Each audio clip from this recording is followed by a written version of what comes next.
Welcome back friends in your channel mining support. इस session में कुछ special points act rule regulation से होते हुए हम लोग डिस्कस करेंगे। तो चलिए इस सेशन में कंटिन्यू आगे बढ़ते हैं। पहला क्वेश्चन से हमारे सामने कि every proceedings of committee shall be contracted in camera and it shall be regarded as confidential in nature. तो कॉन्फिडेंशियल इन नेचर कहने का मतलब कि regarded to be kept secret. Okay, मतलब कि ऐसे वर्क को सेक्रेट रखना है। तो उसमें हमारा कौन ऐसे पर्सन है जो इस रूल से फ्री है? ऑनर, एजेंट, कमिटी या चेयरमैन। तो चेयरमैन जो है कि इस रूल से फ्री है, मतलब कि चेयरमैन कोई भी काम करेंगे तो वो कैमरा के अंदर में या कैमरा की निगरानी में नहीं करेंगे, या तो कोई ये कॉन्फिडेंशियल इन नेचर रखने के लिए कोई इससे छूट है, मतलब कि ये बाध्य नहीं है चेयरमैन। ओके, नेक्स्ट क्वेश्चन हमारे सामने है कि who shell circulate the proceedings of every meeting.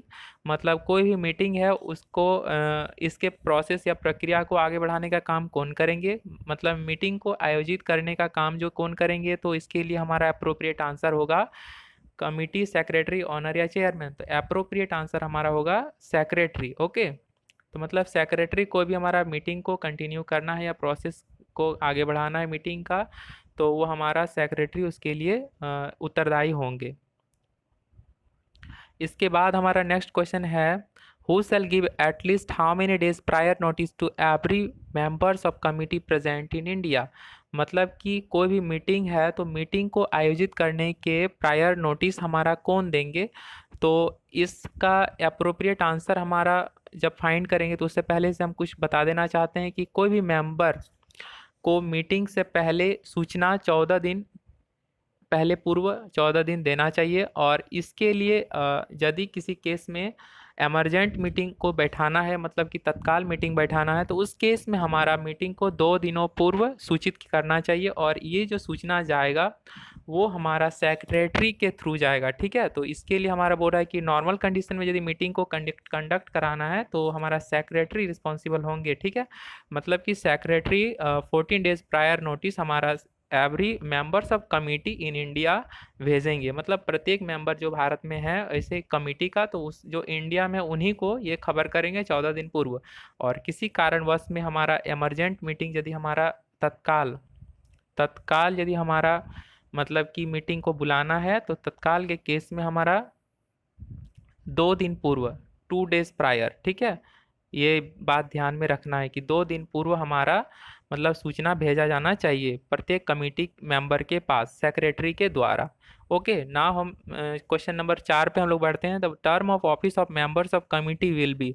तो इस क्वेश्चंस में भी आपका थोड़ा सा डिस्क्रिप्शंस होगा, जैसे कि ऑफिस में हमारा ऑफिशियल टर्म, मतलब कि ऑफिशियल क्या बोलते हैं उसको, कार्यावधि। ठीक है, कितने दिनों तक चलेगा कमिटी मेंबर का। तो कमिटी मेंबर्स में हमारा एक्ट के सेक्शन 12 के सब सेक्शन 1 के CDE क्लॉज में हमारा बताया गया है कि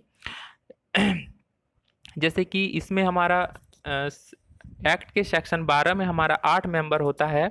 8 मेंबर मतलब कि कमिटी के चेयरमैन होते हैं, CIM होते हैं, माइनर्स रिप्रेजेंटेटिव में 2 होते हैं, ऑनर्स रिप्रेजेंटेटिव में 2 होते हैं और 2 माइनिंग इंजीनियर होते हैं। ठीक है, इस तरह से हमारा 8 मेंबर्स होते हैं। ठीक है, तो 8 मेंबर्स में हमारा बातें कही गई है जो term of office of members, तो ये हमारा केवल CDE क्लॉज के लिए कहा गया है। तो CDE क्लॉज में हमारा माइनर्स रिप्रेजेंटेटिव जो है, तो माइनर्स रिप्रेजेंटेटिव मतलब MR हमारा जो है वो 2 हैं। फिर आता है honours representative OR, honours representative में भी 2 हैं। और हमारा माइनिंग इंजीनियर है, माइनिंग इंजीनियर में भी हमारा 2 हैं। तो माइनिंग इंजीनियर में हमारा कंडीशन ये है कि वो वैसे व्यक्ति हैं जो मतलब कि कोई संस्थान में मतलब इंजीनियरिंग माइनिंग इंजीनियर हो, लेकिन कोई भी मतलब इंडस्ट्रीज से रिलेटेड नहीं हो, मतलब इंडस्ट्रियल वर्क से रिलेटेड नहीं हो, वे फ्री फ्रॉम इंडस्ट्रीज हो। ठीक है, तो इसमें से इन्हीं लोगों के कार्यकाल के बारे में यहाँ पे चर्चा किया गया है। ठीक है, जो हमारा टर्म ऑफ ऑफिस वर्क जो है वो इसके लिए इन इन लोगों के लिए कितने साल का होगा ना, 3 साल के लिए होगा, 3 इयर्स। ओके, मतलब ये बात ध्यान में रखना है कि हमारा term of office of members of committee केवल और केवल क्लॉज CDE के लिए ही हमारा दिया गया है। ये रूल में आपको बारीकी से यदि पढ़िएगा तो ये चीज़ मिलेगा। ओके, नेक्स्ट हम क्वेश्चन पे पढ़ते हैं। क्वेश्चन नंबर 5 में देखते हैं, इसमें कुछ डिस्क्रिप्शंस है और काफ़ी बेहतरीन तरीके से डिस्क्रिप्शंस है। ये क्वेश्चंस में भी आपका कंफ्यूजन हो सकता है। बोल रहा है कि during the extraction of pillar no splitting और reduction of pillar shall be affected for a distance greater than the length of 4 pillar, 3 pillar, 2 pillar और कोई नहीं। तो इसमें हमारा आंसर, तो हम बता दें इससे पहले कुछ डिस्क्रिप्शंस के रूप में हम बताते चलें कि यहाँ पे हमारा बोल रहा है कि ड्यूरिंग एक्सट्रैक्शन, लेकिन यदि बात हमारा कमेंसमेंट मतलब शुरुआत के केस में यदि हो, COMMENCEMENT, ठीक है, मतलब शुरुआत के केस में यदि हो तो शुरुआती तौर पर हमारा 4 पिलर तक हम लोग लेके चलते हैं, मतलब 4 पिलर तक शुरुआती तौर पर चलते हैं लेकर के 4 पिलर, ठीक है। स्प्लिटिंग और रिडक्शन को हम लोग 4 पिलर से अधिक नहीं बढ़ाते हैं in the case of commencement of splitting और रिडक्शन। लेकिन यदि हमारा यहाँ पे बातें हमारा बताया जा रहा है कि ड्यूरिंग द एक्सट्रैक्शन के दौरान, तो एक्सट्रैक्शन के दौरान यदि हमारा बातें कही जा रही है तो उस केस में हमारा 2 पिलर्स यहाँ पे अप्रोप्रिएट आंसर होगा। मतलब कि during the extraction of pillar no splitting और reduction of pillar shall be affected for a distance greater than length of 2 pillars. Okay, चलिए हम लोग नेक्स्ट क्वेश्चन की ओर बढ़ते हैं। तो हमारा क्वेश्चन नंबर 6 का आ रहा है, certified surgeon means a qualified medical practitioner are appointed to be certified surgeon under section. तो सर्टिफाइड सर्जन हमारा एक्ट 1952 के अधीन सेक्शन 11 में बताया गया है कि सर्टिफाइंग सर्जन ऐसे व्यक्ति हैं जो डेंजरस प्लेसेस में काम कर रहे व्यक्ति की जांच करेंगे और इनके द्वारा, मतलब डेंजरस प्लेसेस में और भी खतरनाक जगहों पर व्यक्ति यदि काम कर रहे हैं तो ऐसे व्यक्तियों के हेल्थ की जांच करेंगे सर्टिफाइड सर्जन, ठीक है। तो वो एक्ट के सेक्शन माइंस एक्ट 1952 के सेक्शन 11 के तहत उनका अपॉइंटमेंट या अपॉइंटेड किया जाता है। चलिए हम लोग आगे बढ़ते हैं। क्वेश्चन नंबर 17 में हम लोग आते हैं। तो क्वेश्चन नंबर 17 कहा गया है एडल्ट का मतलब क्या है।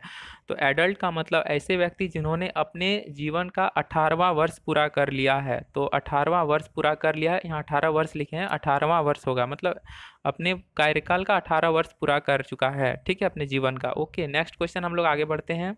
मिनरल का अर्थ क्या है, ठीक है। तो मिनरल का अर्थ वैसे पदार्थ मतलब वैसे सब्सटेंस जो कि हम लोग भूमि से डिगिंग, ड्रेजिंग, हाइड्रोलिकिंग एंड क्वेरी या ऑल, तो सारा कंडीशंस इसमें वैलिड है। मतलब कि जो भी पदार्थ हम लोग भूमि से डिगिंग, ड्रेजिंग, हाइड्रोलिकिंग, क्वेरी या ऑल द कंडीशंस, हम मैंने चारों में से कोई कंडीशन से निकालेंगे तो हमारा मिनरल कहलाएगा। ओके, नेक्स्ट क्वेश्चन हम लोग आगे बढ़ते हैं कि जहां एक ही प्रकार का काम दिन के विभिन्न कार्यावधि में करने वाले व्यक्तियों के 2 या 2 से अधिक सेट को क्या कहते हैं। मतलब कोई एक ही वर्क नेचर है और उसको अलग अलग मतलब कि हमारा कार्य मतलब कि वर्क पीरियड में मतलब कार्यावधि में करना पड़ता है। तो ऐसे व्यक्तियों के जो सेट है वो 2 या 2 से अधिक सेट को हम लोग टोली या तो रेले कहते हैं। तो इसमें हमारा ऑप्शन सी वैलिड है। ओके, नेक्स्ट हम लोग क्वेश्चन नंबर 10 की ओर बढ़ते हैं। तो हमारा रिपोर्टेबल चोट का अर्थ आता है मतलब रिपोर्टेबल इंजरी, ठीक है। तो रिपोर्टेबल इंजरी ऐसे इंजरी को कहते हैं जिसमें व्यक्ति 72 या उससे अधिक घंटा तक मतलब कि अपने कार्य में काम के जगहों पर अनुपस्थित रह सकता है। मतलब अपने समय सीमा में अनुपस्थित माने व्यक्ति अपने कार्य की जगह पे अनुपस्थित रह सकता है 72 घंटा या उससे अधिक के लिए। तो इसमें हमारा आंसर होगा ऑप्शन नंबर बी। चलिए क्वेश्चन नंबर 11 की ओर मूव करते हैं। तो 11 में बताया गया है कि किन किन दशा में एक्ट लागू ना होगा जब कार्यरत व्यक्तियों की संख्या मामले में। तो यहाँ पर एक करेक्शन होगा कि एक दिन में 20 से अधिक व्यक्ति न नियोजित हो, ठीक है। मतलब कि एक्ट लागू नहीं होगा, मतलब कि जहाँ पे एक दिन में 20 से अधिक व्यक्ति, यहाँ पे सॉरी पहला ऑप्शन में हमारा नहीं नियोजित होगा, ठीक है। तो नहीं छूट गया है। तो एक दिन में बोल रहा है क्या, एक दिन में 20 से अधिक व्यक्ति नहीं नियोजित हो। दूसरा पॉइंट बोल रहा है कि उच्चतम बिंदु और न्यूनतम बिंदु से 6 मीटर की दूरी से अधिक ना हो। मतलब जो गहराई हमारा काट के चलेंगे उस 6 मीटर से अधिक दूरी तक ना बढ़े। फिर बोल रहा है option number C, open cast के मामले में किसी भी दिन नियोजित व्यक्ति की संख्या 50 से अधिक ना बढ़े। तो ये तीनों कंडीशन जहाँ पे हमारा लागू होगा तो उस केस में एक्ट लागू नहीं होगा। मतलब तीनों में से कोई एक कंडीशन भी यदि है तो वहाँ पे हमारा एक्ट लागू नहीं होगा, ठीक है। तो इसके लिए ऑप्शन हमारा डी सही है। ओके, नेक्स्ट क्वेश्चन हम लोग 12 की ओर मूव करेंगे। तो केंद्रीय सरकार के आदेश पर कमेटी के द्वारा किया गया सारा जांच का खर्च देने के लिए बाध्य होंगे। तो केंद्रीय सरकार जो भी जांच का आदेश देंगे, ठीक है, तो वो जांच के लिए जो भी खर्च होगा वो खर्च का खर्च को कौन अ,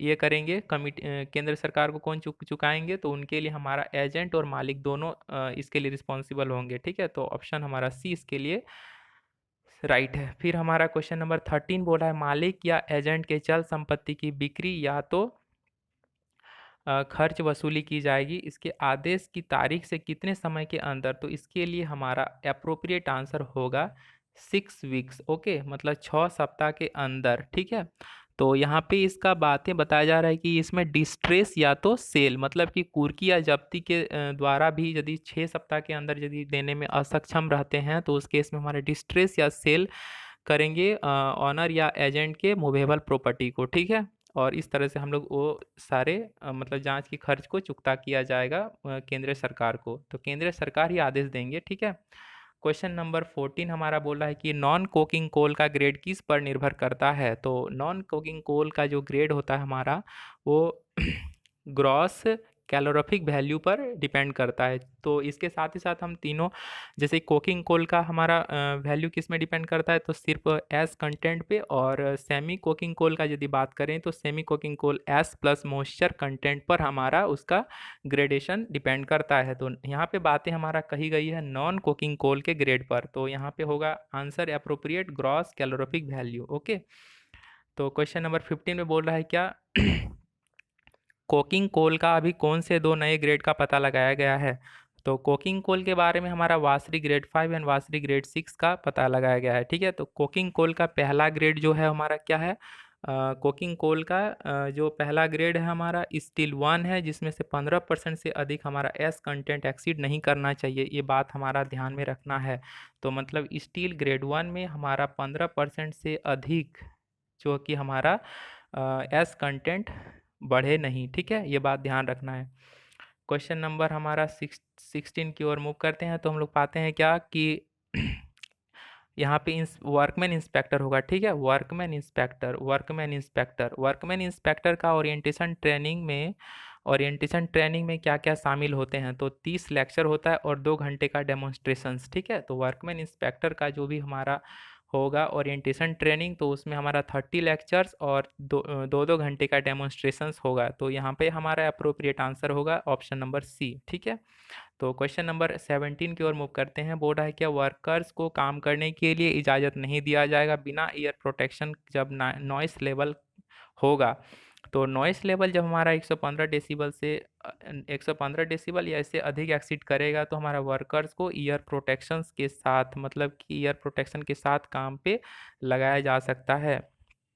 ठीक है, इस तरह से हम लोग क्वेश्चन नंबर 18 पे आते हैं।